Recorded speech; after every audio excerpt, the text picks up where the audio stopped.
Hey peeps, Phineas here. So, I'm about to change my strings on this guitar here. It's my band is Neo. And because it has some pretty special tuners, it has the Steinberger tuners. Well, I thought let's make like an how-to. There aren't many around tutorials about changing strings for this sort of tuners. So yeah. Also, I want to present my favorite strings ever, the Duesenberg DSA 9. They are 9 to 50, and I'll tell you the story how I got to them.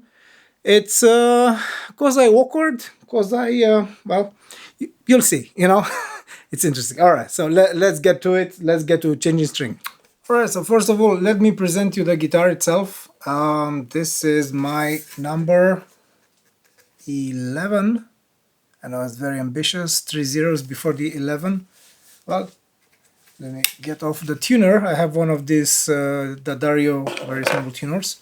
So here's the the serial number. If you look closely, I messed it up. I forgot that I had number 10. So yeah, just me goofing off. Anyway, so yeah, getting this thing out of it. So yeah, basically is I made this one out of. I'll make like a special number 11 thing video at some point. So this one, you can see it's very stripy. It was made of remnants of at least 2 guitars, or a guitar and a bass. Also the neck was made out of some maple that was abandoned in my guitar shop in Bucharest a lifetime ago, basically. And I went with this plexiglass, well, transparent pickguard thing. Unfortunately, kind of started to crack everywhere. I guess the guitar kind of shrunk a bit since I made it, and yeah, the plexiglass did not like the shift. Anyways, all right, so let's go back to the changing of the strings. So here are the tuners. Let me get it a bit. Yeah, let's get a close up of the headstock and not my crotch. Okay, so here are the tuners, the Steinberger tuners. I wanted to try this on well, another guitar, but in the end I let the one of the 3 P90s. I'll present it in another video. So basically these are like direct how to call them, this one have no extra sprockets, extra mechanisms. They are a direct pull, basically. So, all right. So you just have to turn this this knob here, and it will tune it up and down with a ratio of 40 to 1. So they are the finest machine heads, I would say, that you can find around, and also some of the simplest locking tuners, because the bits on top they lock in place. So let me detune the E. Okay, so now it's almost fully detuned. You can see it's raised well above the rest of them, right? More like this. And now you just have to turn the locking mechanism, and that's it. You got one string out.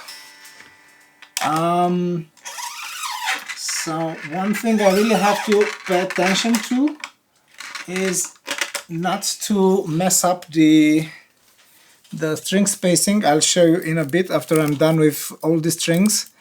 I'll just jump for the future because this is like really boring. Or maybe let's do for another one. So let me see from this one. So you start turning the knob to loosey, right?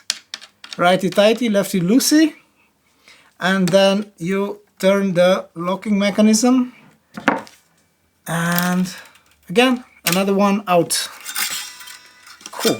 Okay, I'll come back in the future when there are no more strings. Okay. All right. So we're back. So I have a string retainer, and it was really aggravating because the screws would always fall. So I've just put some shrink tubing, you know, the electrical type, the one you put on, you know, electrical stuff, you know, on wires and capacitors and so on and so forth. So I've just put a bit of, let me have it like that, yeah, but better, at the ends of the screws, because it was really annoying me. So now let's put the string retainer back. It should work, right? Even though I think I could put the strings first and then I could tighten. Yeah, let's put the strings first and then tighten it. Better idea. Right, so what's also different about this guitar? This one also has, and is not glued in, and maybe I should glue it in, has one of these, well, I think I just messed it up. Great. Well done, Philip. One of these nuts that are adjustable. Yeah. It said that, well, this is titanium. I'm not sure if this is titanium or not. Anyways, I'll just put some drops of super glue there and then just put it back in. Okay, so the ungluing bit was a bit unexpected. I just got some thin super glue, just 2 drops on the face of it. Don't get it in the threads, so 2 drops here and there, right? Just put it in place. Apply a bit of pressure so it stays square. Right? Cool. Okay, cool. Now it's secured in place. I don't know what happened. Things happening, right? Okay, cool. So getting back to the strings, let me zoom out a bit. So here's my favorite strings, and I was just about to tell you about how I got to 9s, even though they are very thick on the bottom strings. They're 50, or well, maybe not thick, but heftier. Okay, so many years ago, this has to be about 15 years ago. So yeah, a lot of time since then. I went to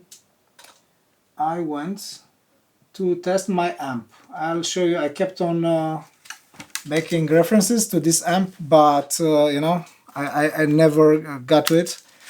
And there was this guy there, so I just on the side, I'm also playing like fingerstyle, and I did not have a guitar pick with me for some reason, and I decided to, yeah, well, to go full on fingerstyle. And this guy heard me and he was like, "Man, you play like Richie Kotzen, you know, that technique. Where did you learn it?" So funny thing is that until that time I've never even heard of the name Richie Kotzen. I know, sorry. And I went on a full rabbit hole search on YouTube. YouTube was still kind of fresh at the time, and you know, I started watching every Richie Kotzen video I could find and became a bit obsessed. And in one of the gear rundowns thing, I think it was a guitar premiere or something like that sort of clip, he was talking about his strings. I forgot which brand he was using, Diodario or Ernie-Ball, doesn't actually matter. The matter of the fact is that he said that he's playing 11s because being meteor strings, you know, they give him what he needs. So I started using 11s, and in a couple of years I developed tendinitis in my thumb here, and for a while I had to wear one of those special gloves that, well, keeps your hand in one very awkward position. And yeah, so this is my my advice to all of you. Don't just start using very heavy strings because some of your favorite players are, you know, are doing that. Find strings that suit your playing style and your playing, well, your hands basically, and go with that because tendinitis is really, really nasty. All right. So next step. I've just pulled the strings through the to the bridge. I'll just move the camera to show you how I clean my my fingerboard, and then to go to the bridge. All right. See you in a bit. All right, and we're back. So I'm using this. I know this is maple.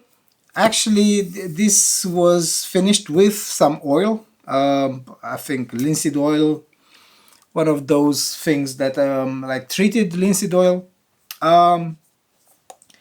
Somewhere here says that don't use it on yeah, on maple fingerboards, fretboards.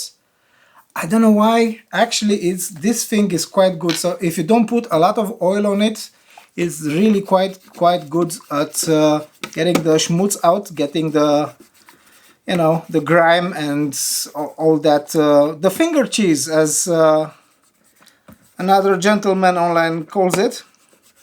That's a bit icky, I know. Anyways, so there's some I don't know if you can see it here. Somewhere around here there's a bit of well, dirt and oxidation from the strings. I haven't changed the strings in a while on this guitar. I don't change strings that often, and it's a bit funny. Let me get a wider angle. It's a bit funny that actually I was watching Brian May clip, and he said something that I was like, yes, me too. He does not like new strings and the sound of new strings, and I totally get that. And I kept on postponing the changing the strings on this one, that it's kind of a bit late. I have a rehearsal tonight for the concert I have tomorrow. Oh, by the way, there's a concert tomorrow for anyone living in Munich, in the Munich area. Me and my power trio will be opening for an open stage event in Fürstenfeldbruck in a place called Central Cafe. So yeah, be there. I don't know what's the system with you know, registering for the how it's called, the open stage thing. Basically, you know, like an open stage event. Lots of artists and bands can go on stage and do their thing. So yeah, as told before, so some of the grime is, well, all of the grime is coming off. And also I'm sealing the wood for the little bits that, well, got a bit dry. And you know, protect your guitar at all times. Me living in Germany, here is very wet, and the humidity is quite high, especially during winter. So you cannot leave wood untreated because it will, well, there will be some issues with it in time. Also, I need to adjust my truss rod at least once a year. I would say 2 times a year, because it's quite jarring. I would have to say, like, sometimes we have like 80% humidity here during winter. So very, very wet.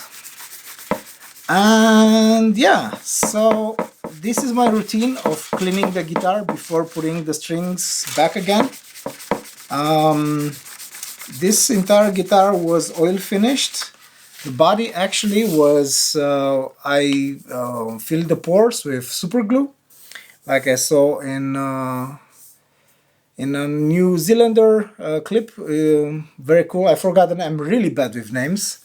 So it looks kind of very cool. And so I sealed basically all the woods here, because there's ash, there's walnut, and there's merbau or something, I forgot the species. And everything had to be sealed again and again. And you know, it needs a fresh coat of oil maybe like every 6 months, or maybe every year. But yeah, going back to the frets, I got most of it out. Some of it is really persistent here. Yeah, anyway, it's coming out. Yeah, so this oil actually works on maple too. I heard and I read all kind of stuff on various forums, like in the days of the old, about it will make it will get your neck to be rubbery. All right, so I just cleaned the entire fretboard. My kid just got home and I had to pause it for a bit. So it looks like this. And I was just telling before that I don't know why people kept on saying that, oh, don't use oil and lemon oil on maple fretboards and necks. I mean, it will just seal them, and also yeah, you get your grime out and everything. I mean, for people who like that patina thing and that vintage look, sure, okay. I don't really like the dirt and the grime, so yeah, I will never leave that.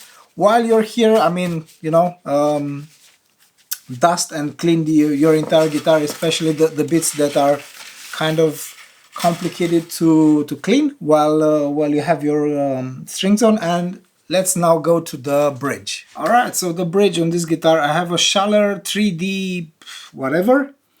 So each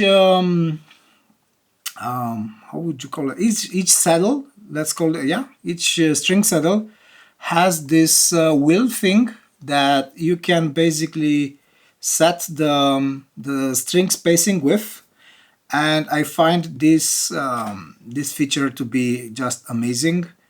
And I have this bridge on another guitar, so I really wanted to use it on this one.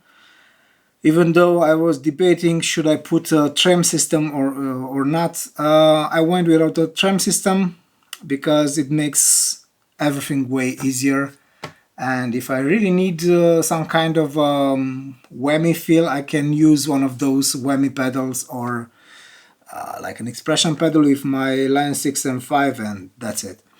So that's the thing, and why I said earlier that I really have to pay attention when I'm taking out the strings, because you can mess up the string spacing very easily. And yeah, one more thing that there was on the other bridge I have, let me just get it in a bit. Okay, so the older model, which is on my whoa, that's a bit too much, on my self-made Strat, also has this screw here, which basically tightens all the saddles together. I couldn't find it on the new model. There is no more, even though I let well, I made like a dimple in the how do you call it, finger, not Jesus, the scratch thing, the scratch plate. Jesus Christ. And so if I ever change it with for classic one, Jesus Christ, it's there. But yeah, very nifty feature. But same idea. So you can set the string spacing, and of course the string height. That's why they call it the 3D. It goes on three on the 3 axis. And yeah, really good bridge. Okay, back to the strings. All right, so let's do this the old school way, right? So you can see the nut has this screws, more than one, which basically set the height for the nut, and they kind of can get knocked out of position very easy. Fortunately, they go in very tiny increments, so again, it's not really a problem, but yeah, just watch out for that. One of the advantages is that if you feel at some point that you might need to, you know, tune in your nuts a bit, it's easy peasy to do, as opposed to any other yeah, type of fixed nuts. So that's the thing. I just wanted to try it. I'm pretty sure these are not this is not actual titanium, but whatever. I think it looks cool in combination with the tuners and everything else on the guitar, like this Schaller bridge. Again, let me go for a close-up. So you can see the rollers, so you can set the spacing, the string spacing. And yeah, one more thing. Hello, that's me in the guitar. It's transparent. You can see the innards of the guitar. And I really recommend this Schaller. I think it's an M-type switch, 5-way switch, which basically allows me to go so position 5 is this one, full on humbucker. Position 4 is this one in series, in parallel, sorry. The first one was in series, the second or the fourth position is in series, in parallel, Jesus Christ. And yeah, this fakes a single coil sound in a way, and it sounds very, very cool, but no buzz, no hum. Yeah, position 3, like you might expect, these two full-on humbuckers in parallel, both of them. And now position 2 is this one in parallel, so it will give you that quacky strat sound. And of course, position 1, this one full-on humbucker. I mainly use it in position 4, right? So this one in parallel, and position 1 for solos and stuff. And yeah, it's great. So just listen for the sound.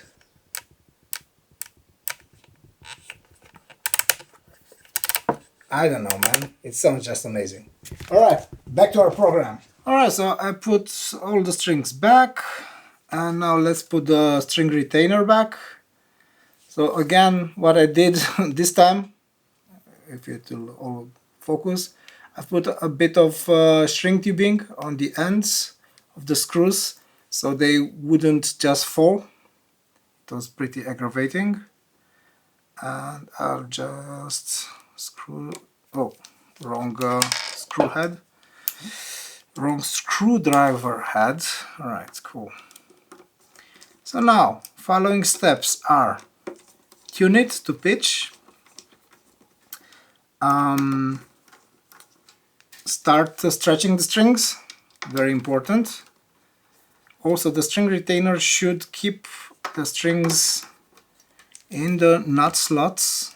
I have some screw slots, but not be super tight that it creates extra sitar effect. You can get some extra sitar effect because of this bit. So now you basically screw this. You might see this and hear it. Okay, let me get the tuner on. Okay, hello.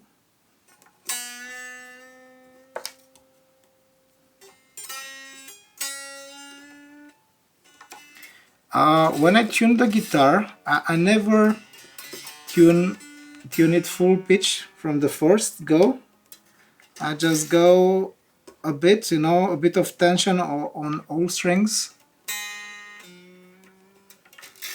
And then at the end I start committing to full tuning. Of course, you'll get lots of buzzes and stuff because now the guitar will have an up bow because of the lack of tension, so don't worry about that. Plus, I keep it horizontally. Okay, got to D.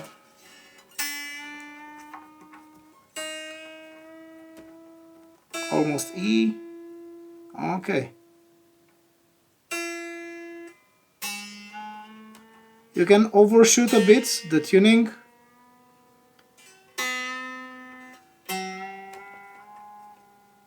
Because it will, when you stretch the strings, they will go down. They will detune pretty severely. So yeah, don't worry about that. Okay, so now let's do the string stretching. Okay, so string stretching is easier than you think. Keep your hand somewhere here. Stretch the string, stretch the string, stretch the string. So I went like 2nd fret, 6th fret, 11th fret, and now it went under E, of course, and then you do this. So you basically pull the string in various points and all the strings, right? Pretty hefty.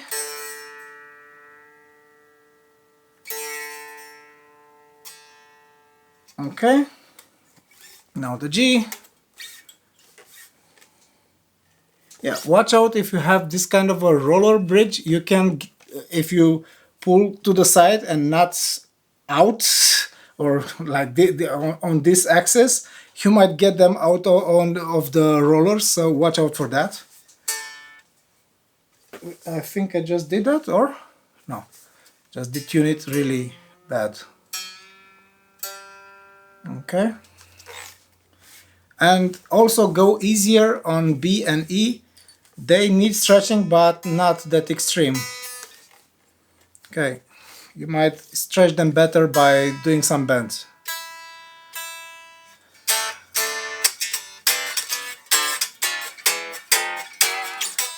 Alright, so a bit of a summary. In short, what you need to do whenever you change the strings on Steinberger tuners. Detune them completely, right? So this shaft has to be like very, very high. You can go back in the clip to see. Then detune this locking tuner, the unscrew, not detune, unscrew it, get the string out, clean your guitar, do that for all of them, of course. Clean your guitar if you wish, you should. Then put the strings on, but hold them really tight, right? As tight as you can.